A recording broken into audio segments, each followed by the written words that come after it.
Dr. Mina Park took a deep breath as she looked out the window of the transport ship. The stars seemed different here, so far from Earth. Next to her, Admiral Hyun Kim checked his uniform one more time. They had practiced this moment for months, but nothing could prepare them for what they were about to face.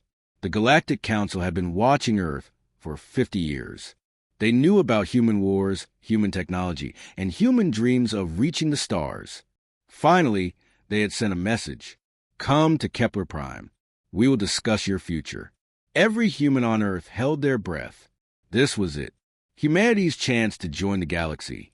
The space station was enormous, bigger than any city on Earth. Crystal walls curved in impossible shapes, and alien ships moved like schools of fish around the docking bays. Mina had studied pictures of the council species, but seeing them in person made her stomach flutter with nervousness. The council chamber was a perfect sphere. 12 seats floated in the air, each one designed for a different alien body. In the center sat Chancellor Vorthak, the leader of the Zephyrian Empire. His blue skin sparkled like scales, and his 6 eyes never blinked as he watched the human delegation enter. Humans of the planet Earth, Vorthak said. His voice came through a small device that translated his words. We have watched you. We have seen what your species does. Mina stepped forward. She had been Earth's best diplomat for 20 years. She knew how to speak to world leaders, how to find common ground, how to make peace. But this was different. These beings could destroy Earth with a thought. Thank you for this chance, she said, trying to keep her voice steady. Humanity is ready to learn from you. We want to join the galactic community. A creature with tentacles instead of arms made a noise like grinding metal. Ready to learn? It said. Your species fights wars every day. You poison your own air and water. You cannot even live in peace on one small world. That's changing, Admiral Kim said quickly. We've made mistakes, but we're growing. We're learning. Another council member laughed, a sound like breaking glass. Learning? You have weapons that can destroy entire cities. You kill each other over invisible lines on maps. What could you possibly teach civilized beings? Mina felt heat rise in her cheeks, but she forced herself to stay calm. We have art, music, literature. We have science and medicine. We've discovered new ways to heal, to build, to explore. Vorthak raised one clawed hand for silence. The Council has made its decision. We will not grant Earth membership in our community. The words hit Mina like a physical blow. Months of preparation, years of hope, all for nothing. But the Chancellor wasn't finished. However, he continued, we are not cruel. We offer Earth a special position. You may become junior observers. You will watch. You will learn. Perhaps in a few hundred years, you will be ready for real membership. Junior observers? Mina repeated. What would that mean exactly? You will receive some of our older technology. We will allow you to visit a few safe worlds. Your ships may travel in certain areas of space. Of course, all of this will be supervised by proper council members. And voting rights? Admiral Kim asked. Vorthak's 6 eyes focused on him like laser beams. Voting is for civilized species. You may speak when we allow it. You may suggest things when we ask. Nothing more. The chamber fell silent, except for the soft hum of alien machinery. Mina looked around at the 12 faces staring down at her. Some looked bored, others seemed amused. A few appeared disgusted, as if humans were insects that had wandered into their meeting. You offer us the chance to be your pets, she said finally. We offer you the chance to survive and grow under proper guidance, Vorthak replied. Many species have been grateful for such opportunities. And if we refuse? The Chancellor's expression didn't change, but somehow the temperature in the room seemed to drop. Then you remain on your single world. Forever. The galaxy is large. Humans. There are many dangers out there for species who try to explore alone. Admiral Kim stepped closer to Mina. She could feel the anger radiating from him, but his voice remained level. We need time to consider your generous offer. Of course, Vorthak said with what might have been a smile. Take all the time you need. The Council is patient. As they walked back to their transport, neither human spoke. The weight of failure pressed down on them like a heavy blanket. Every hope, every dream of joining the stars as equals, crushed in a single meeting. Mina, Admiral Kim said quietly as they reached their ship, "Please tell me we're not actually going to accept being their junior partners." Dr. Mina Park looked back at the council station, at the alien ships moving in perfect formation, at the civilization that had just told humanity it wasn't good enough. Her jaw tightened with determination. "Oh, we're going to give them an answer," she said. "Just not the one they expect." The transport ship pulled away from Kepler Prime and began its long journey back to Earth. Behind them, the council members returned to their business, confident they had handled another primitive species. They had no idea they had just made the biggest mistake in galactic history. 5 years had passed since the humiliation at Kepler Prime. The Galactic Council believed humanity had quietly accepted their place as rejected applicants, too primitive and weak to matter. They were very wrong. Dr. Jean Lee stood in a hidden facility built inside an asteroid near Jupiter. Around him, the greatest minds from every nation on Earth worked together like never before. The Council's rejection had done something unexpected. It had united humanity in a way that no war or crisis ever could. "Show me the Cascade shields," Jean said to Dr. Hannah Choi, his lead physicist. Hannah pressed a button on her control panel. A beam of energy, the same type used by Council warships, fired at a test target. Instead of destroying it, the beam simply disappeared. It flickered once and vanished into nothing. "The energy gets pushed into alternate dimensions," Hannah explained with pride in her voice. "Their most powerful weapons can't even scratch our shields now." Jean nodded and turned to Engineer Taewon. "What about the hull systems?" One smiled and activated another demonstration.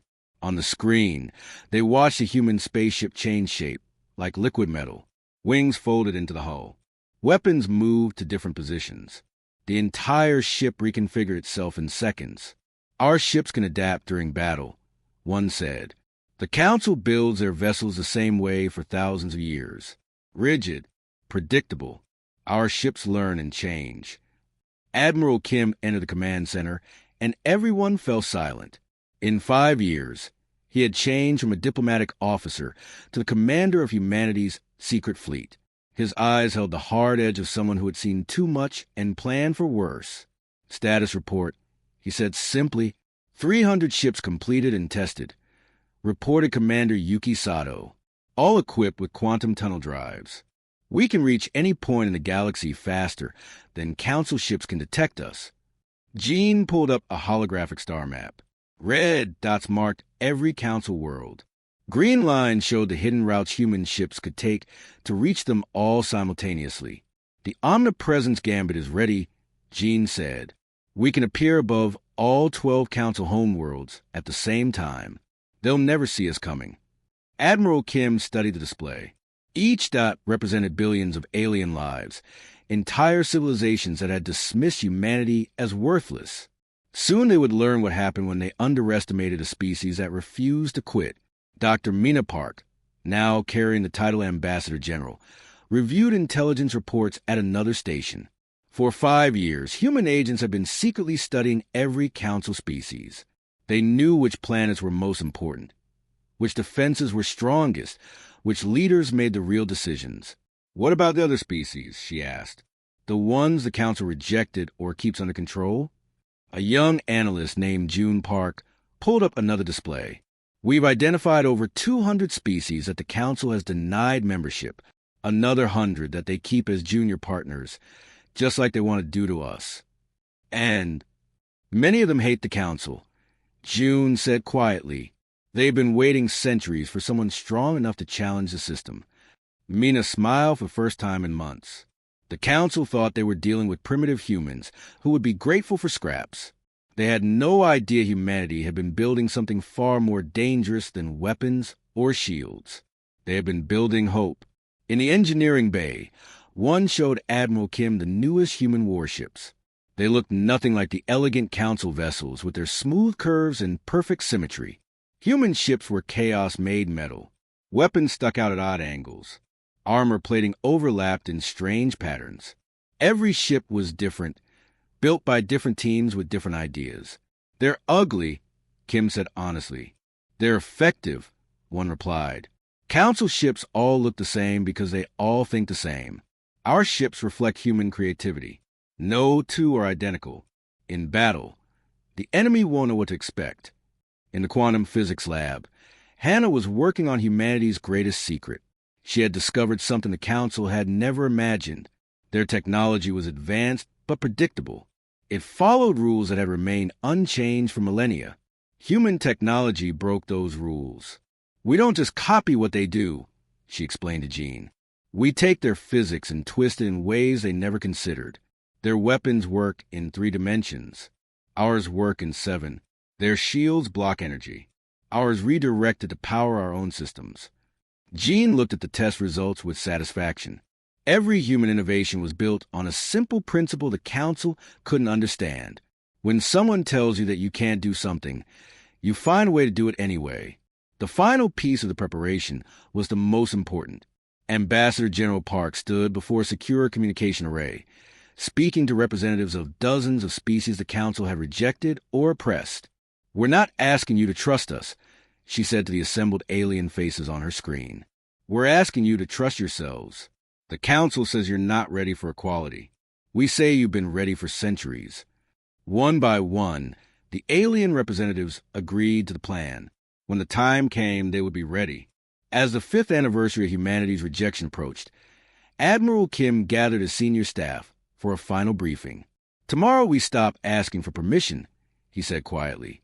Tomorrow we take what should have been ours from the beginning.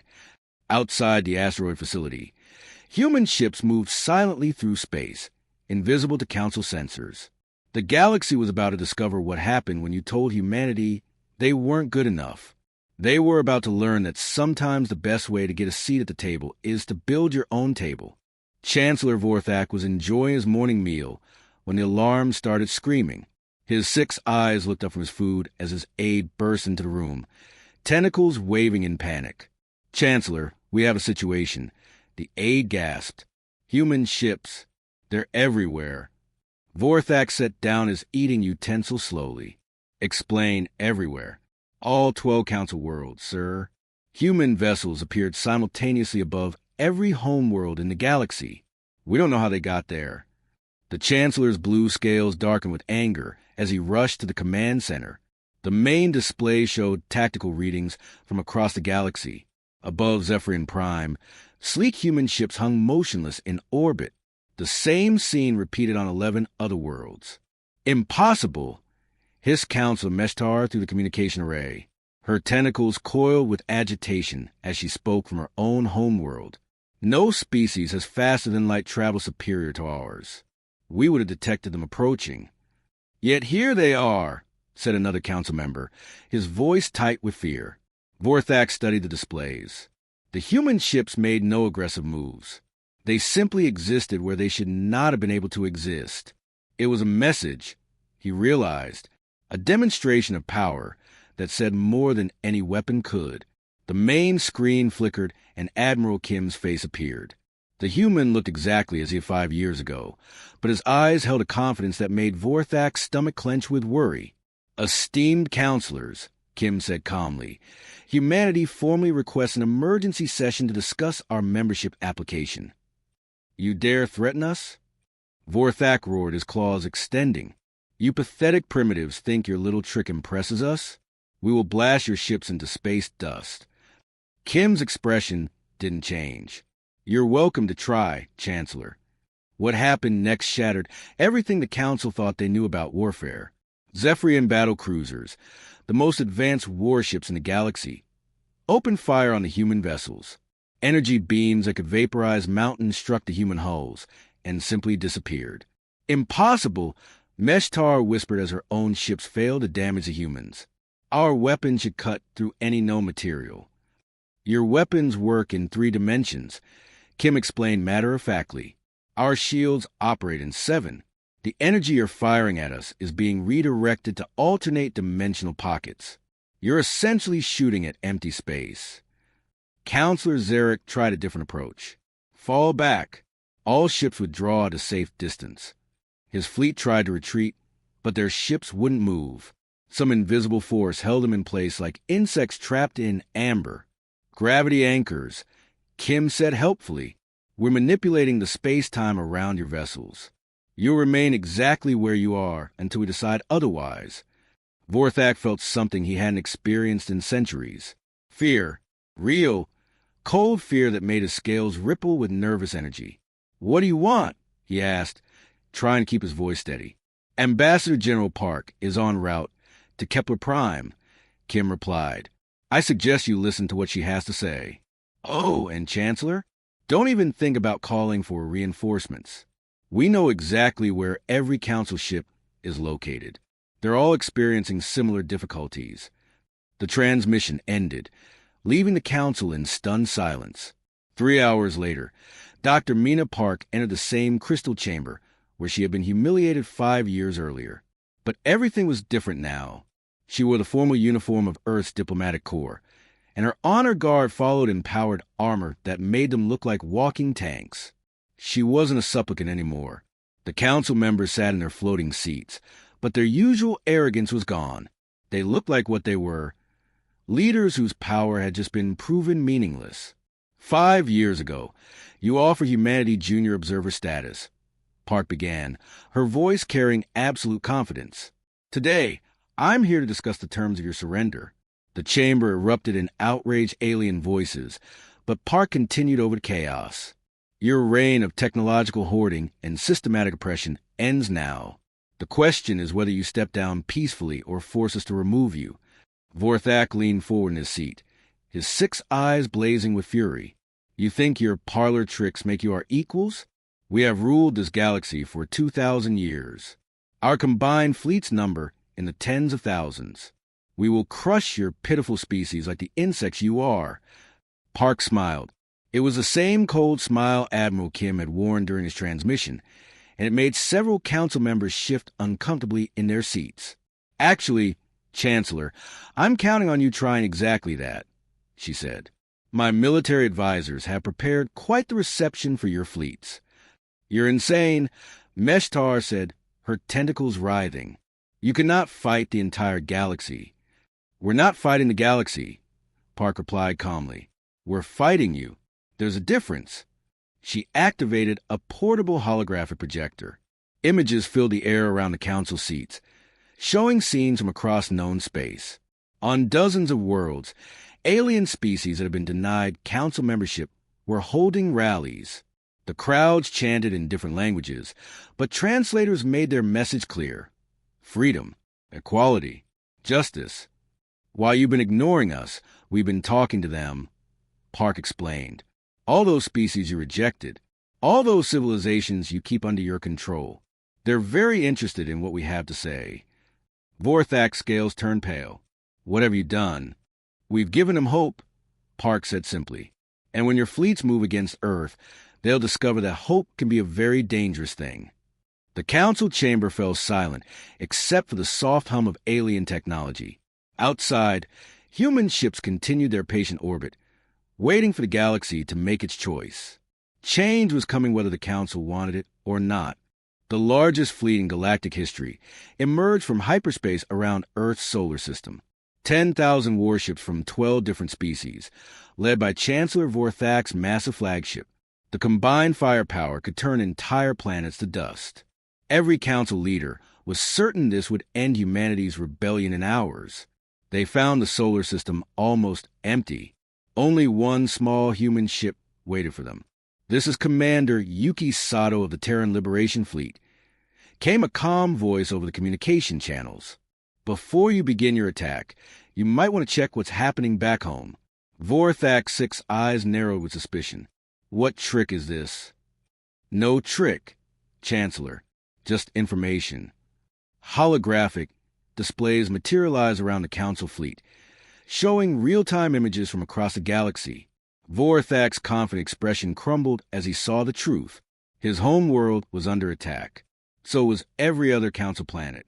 But these weren't human attacks. These were revolutions.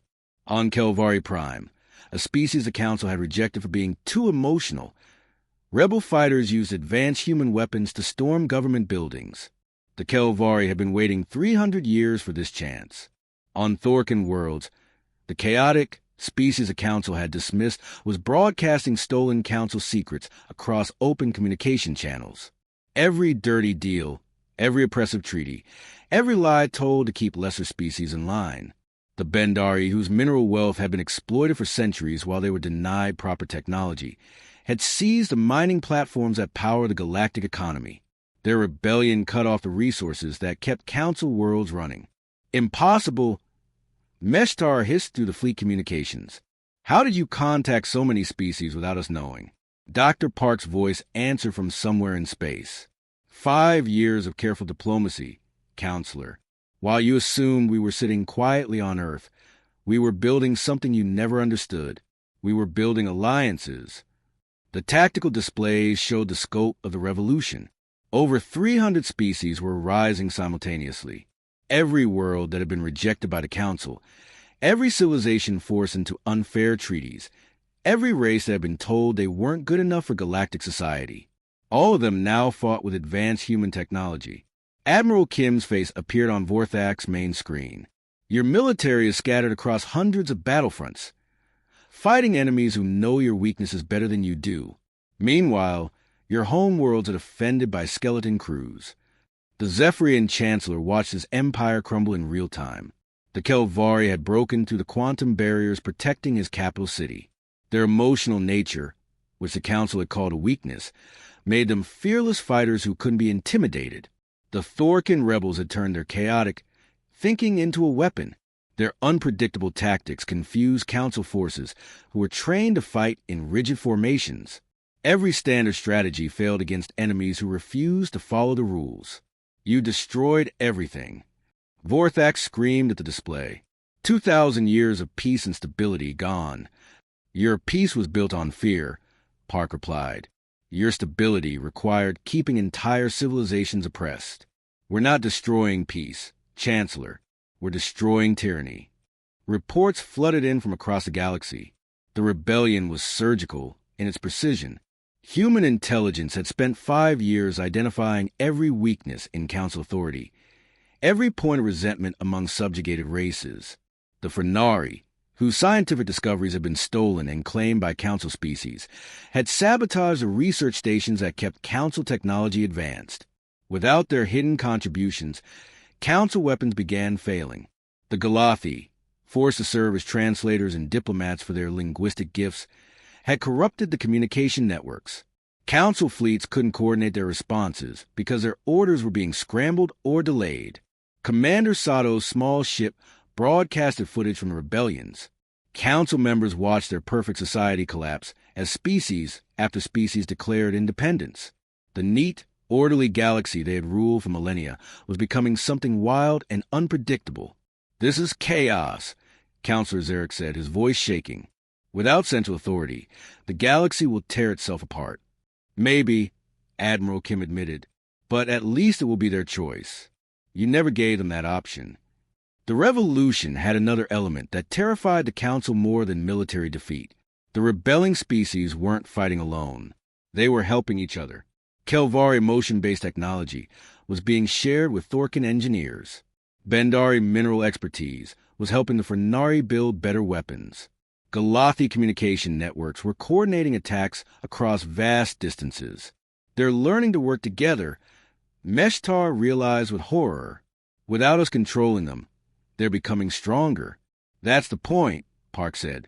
You kept them separated and weak because you were afraid of what they might accomplish together. Turns out you were right to be afraid. The Council fleet hung motionless in space around Earth, their overwhelming numbers suddenly meaningless.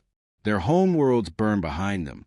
Their authority crumbled with every passing minute. Species they had dismissed as primitive or chaotic were proving they had never needed the Council's guidance. They had only needed the Council to get out of their way. Vorthak looked at his tactical displays one more time. His mighty fleet could still destroy Earth. But what would be the point? The revolution had already spread beyond any ability to stop it. The galaxy they had known was gone forever. What happens now? He asked quietly. Now, Park replied, you learn what it means to live in a galaxy where everyone gets a voice. The revolution had begun, and there was no stopping it. 1 year after the revolution, the crystal chamber at Kepler Prime looked completely different. The 12 ornate council seats that had dominated the room for centuries were gone, replaced by hundreds of simple chairs arranged in a great circle.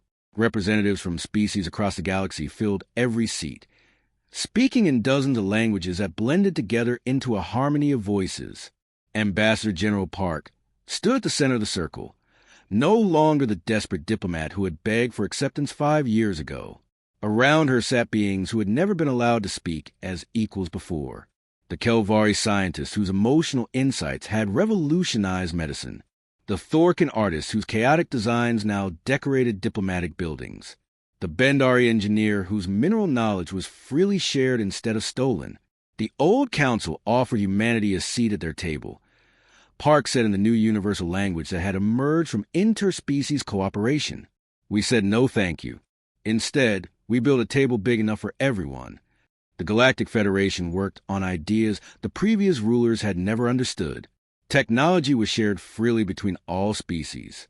New discoveries were celebrated no matter who made them. Conflict were solved through talking instead of threats. The chaos that frightened the Council had become the galaxy's greatest strength. Dr. Jean Lee, now Federation Science Director, stood to announce the latest discoveries. Working together, we have achieved things none of us could do alone, he said proudly. Kelvari motion-based computers can think in ways we never imagined. Thorkin multidimensional architecture lets us build structures that seem impossible. Bendari quantum crystals store more energy than our old power systems.